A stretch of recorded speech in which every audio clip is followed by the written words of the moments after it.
ఏం రాయాలి? లెటర్. ఎవరికి? నీకు. నాకా? నాకు రాయడం రాదు. ఈ మధ్యన సంతకం పెట్టడం నేర్చుకున్నా. నాకు నువ్వు రాసే ఉత్తరం నేను రాసి నాకు చదివి వినిపించి తర్వాత నువ్వు చదువుకో.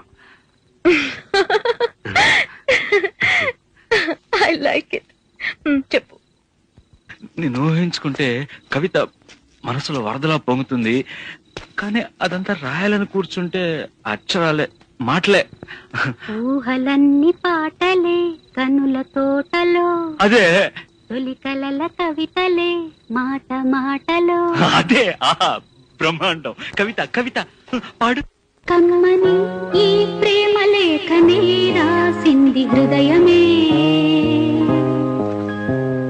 ప్రియతమా నీ వచట కుశలమా నే నిచట కుశలం.